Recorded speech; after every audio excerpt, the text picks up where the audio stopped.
Sees the 35th anniversary of the first landing of the TARDIS on our screens.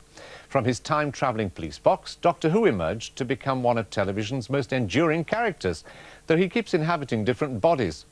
But in recent years, his TARDIS has touched down less frequently.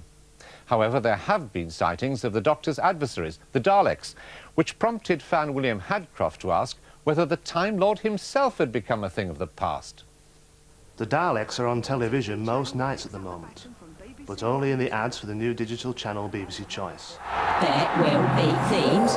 You might get a whole night of stuff on your favourite programme. It's also the only place you can see the special programming to mark Doctor Who's anniversary. It wasn't always like that. Our journey begins in 1963 when the BBC commissioned a new drama series starring a nameless Time Lord known only as the Doctor. The programme was so popular that it just ran and ran, garnering fans like a Dalek going downhill. Not quite clear, this is. I can see by your face that you're not certain. You don't understand. I knew you wouldn't. Never mind. Now, which switch was it? No. Ah, yes. That is it. The point is not whether you understand. What is going to happen to you? In 1989, after 26 years of assorted adventures through time and space, and 7 Doctors, it wasn't the Cybermen who put paid to our hero. The BBC decided the programme just wasn't making the ratings anymore, and so exterminated the series. We're going home!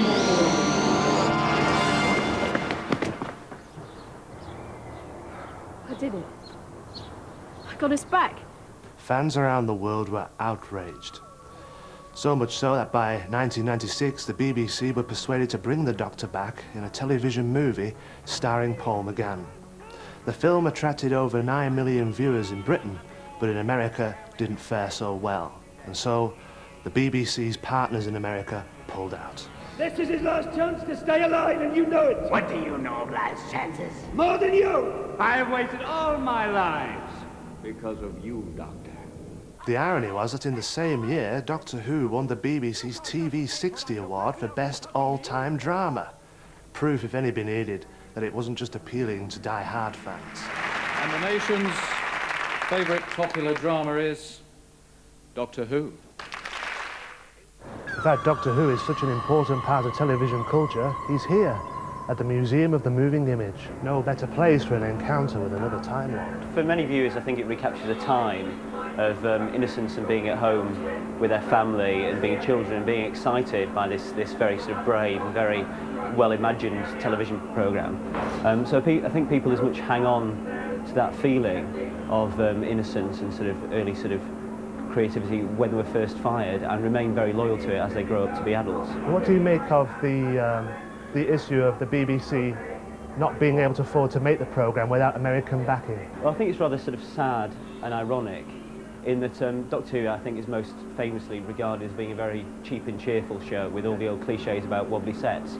But now they feel it's too expensive to make. Although they can't watch his adventures on television unless they have satellite, Homo sapien fans do have access to a plethora of new books and videos.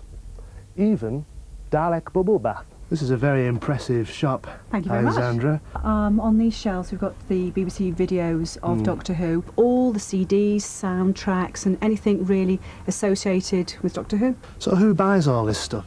We have doctors and solicitors and people in the armed services, right the way down to kids of 4 and 5 years who've actually never seen it on ordinary television.